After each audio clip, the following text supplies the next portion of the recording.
Pemirsa, pimpinan DPR menemui perwakilan mahasiswa untuk mendengarkan dan menyerap aspirasi serta tuntutan yang disampaikan oleh mahasiswa. RUU KUHP berada dalam berpihak pada rakyat. 11. Kami menuntut kejadian yang telah berlalu akibat demonstrasi, represivitas, keamanan. Kami menuntut adili aparat pembunuh rakyat. Kemudian yang ke-12, kami menuntut dan menagih janji Bapak Wakil Presiden terkait dengan 19 juta lapangan pekerjaan yang kita lihat sampai dengan saat ini. Kita bermimpi 20 tahun lagi kita akan merasakan Indonesia emas. Tetapi hari ini para pemudanya tamat kuliah tidak tahu ingin bekerja di mana. Untuk menafkahi hidupnya juga tidak tahu di mana, sehingga mereka melakukan tindakan-tindakan kriminal untuk keuntungan dirinya. Ini sangat kita sayangkan.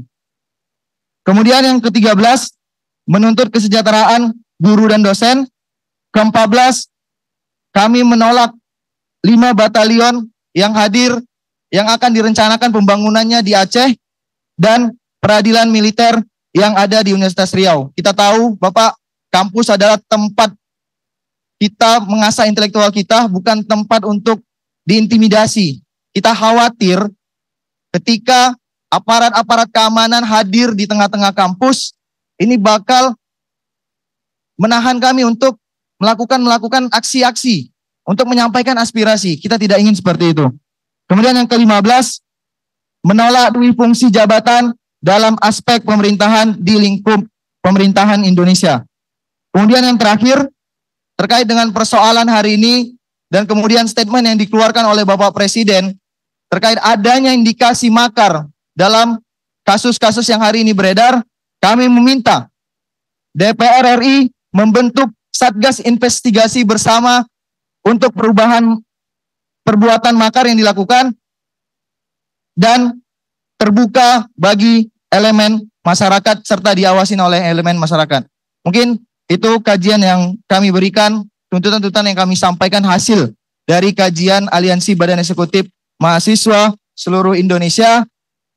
Dan ini kami rangkum, sebenarnya Pak, ada berbagai tuntutan yang berasal dari daerah-daerah yang kami kumpulkan secara kolektif, sehingga ini bisa dipertimbangkan dan bisa menjadi bahan kajian Bapak-Bapak sekalian di DPR RI. Mungkin sebelum saya memberikan kajian ini, saya ingin mengingatkan kepada kita semua bahwasannya perjuangan kita hari ini berasal dari seorang mahasiswa. Maka bapak-bapak yang di depan sini juga pernah menjadi seorang mahasiswa. Untuk mengingatkan kembali bahwa perlawanan, bahwa perubahan, perbaikan ada di ranah mahasiswa, maka saya ingin kita di sini sama-sama menyampaikan sumpah mahasiswa. Mari teman-teman sekalian, sama-sama kita berdiri, angkat tangan kiri kita, dan izin kepada bapak-bapak yang berada di depan untuk sama-sama berdiri karena bapak-bapak sekalian sempat juga menjadi seorang mahasiswa.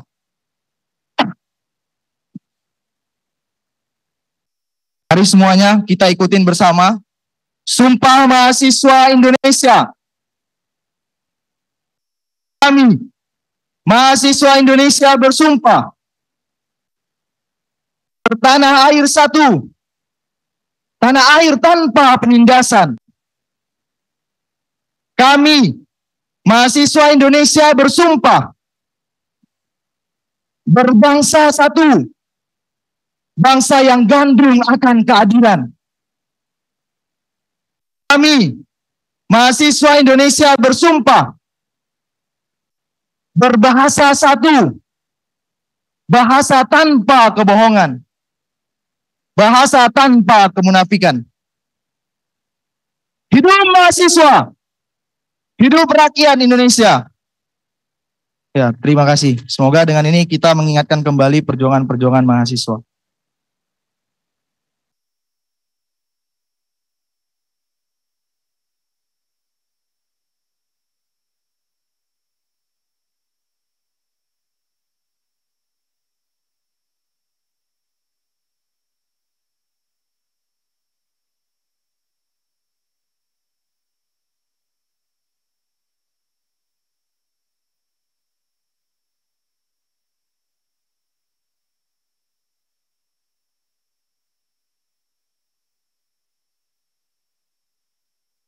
kasih dari BMC Rakyat Bangkit.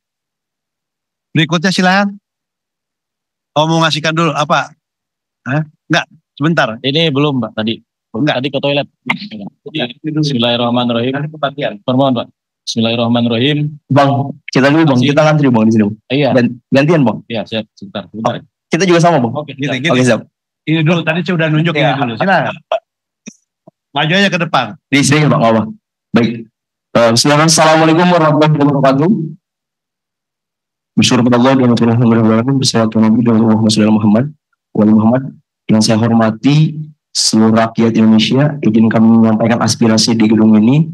Mungkin kami yang hadir dari sini adalah semua mahasiswa, tapi kami lahir dari rakyat petani, kami lahir dari kaum buruh, kami lahir dari para nelayan, dari guru honorer, dari para pedagang.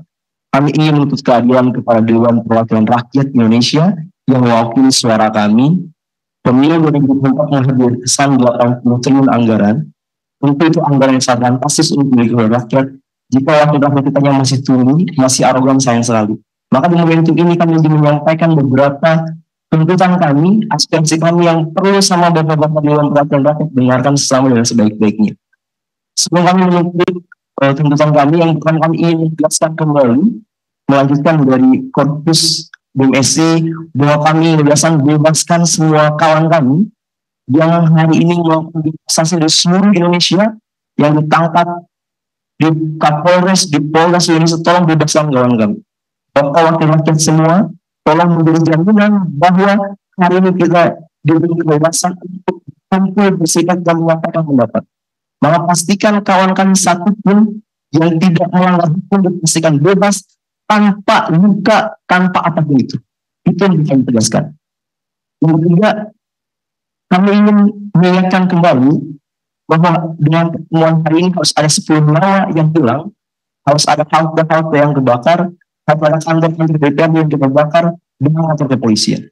Artinya apa? Ini peringatan terakhir bahwa ke depan untuk wakil rakyat kita tolong senantiasa bisa menyenangkan kami dengan cara-cara yang baik. Jangan sampai ke depan kami menyimpulkan bahwa kalau mau didengarkan wakil rakyat, kita harus membuat kebijakan. Kalau mau didengarkan oleh mereka, kita harus membuat gerakan-gerakan yang tidak mungkin tidak diinginkan. Tapi kami memastikan bahwa tolong ke depan, ketika ada suara rakyat, ketika ada demonstrasi, dengarkan tuntutan kami, dengarkan suara kami, dengarkan apa yang rakyat ini sampaikan. Itu yang akan kami tegaskan. Saya William Mutakin dari BEM Perguruan Tinggi Muhammadiyah, Zona 3, Jawa Barat, DKI, dan Banten. Hari ini kami juga sama-sama menunggu momentum ini yang dulu suara itu di jalan, akhirnya sampai di suara parlemen. Bertemu dengan pembuat kebijakan yang hari ini tadi kawan-kawan semua sudah sampaikan di forum ini.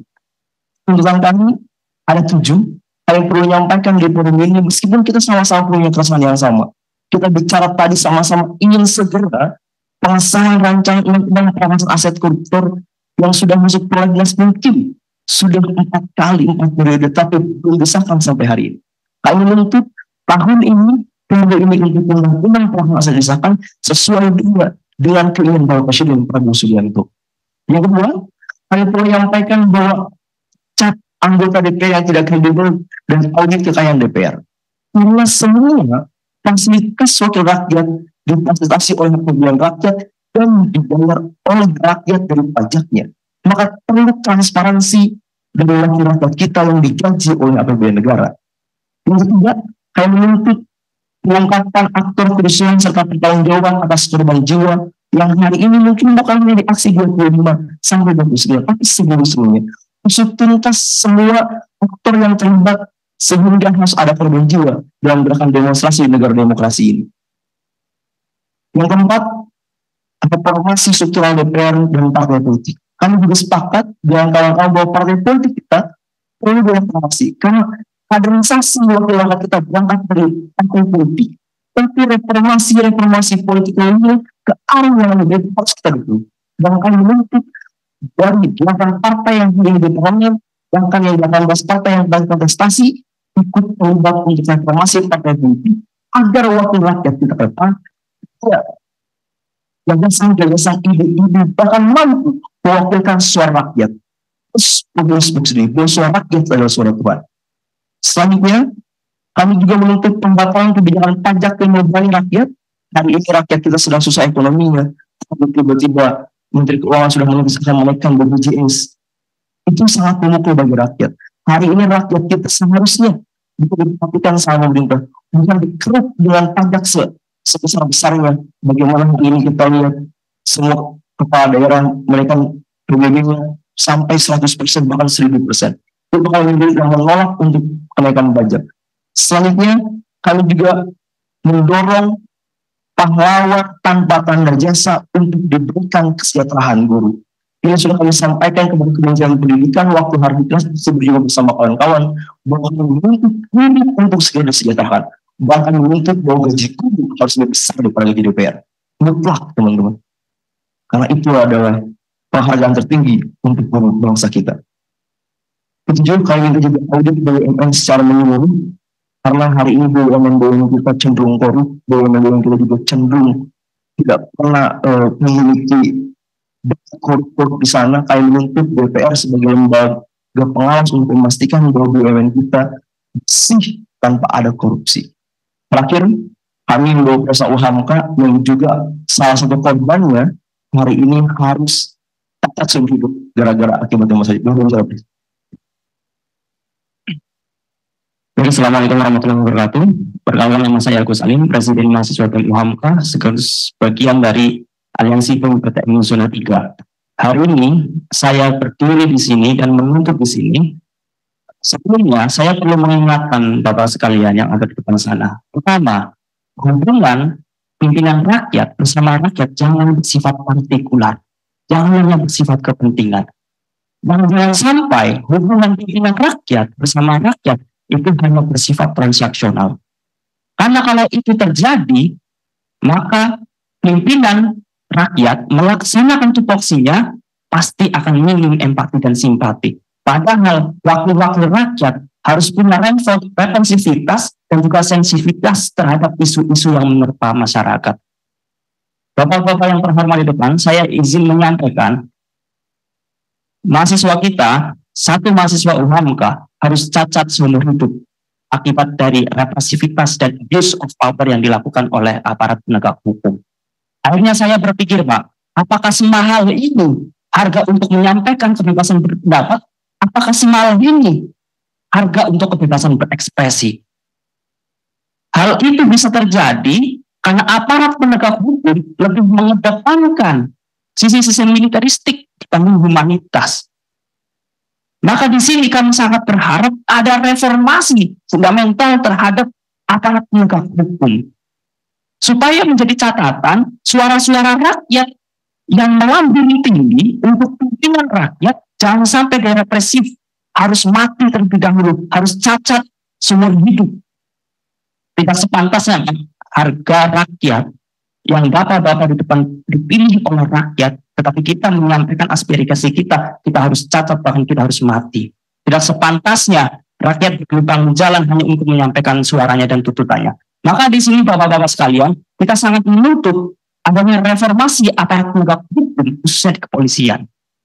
Maka dari situ bapak-bapak sekalian, di sini kita dari BEM PTN Zona 3 menyampaikan rekomendasi kebijakan untuk bagaimana reformasi polisi bisa dilakukan dan polisi bisa berbenah untuk mengedepankan hak asasi manusia dibanding dengan pendekatan militeristik dalam pengamanan.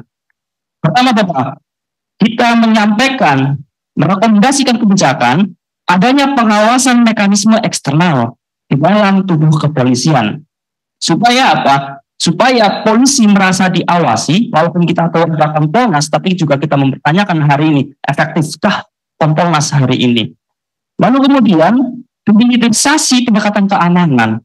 Kita harus bisa pahami di sini bahwasanya polisi itu adalah masyarakat sipil. Polisi itu bukan militer. Tidak sepantasnya polisi itu bertindak seperti militer. Maka harus ada demilitarisasi dalam indoktrinisasi di tubuh kepolisian. Lalu kemudian Bapak, kita juga berharap ada revisinya Undang-Undang Nomor 2 tahun 2022 yang mempertegas independensi Polri dari kepentingan politik.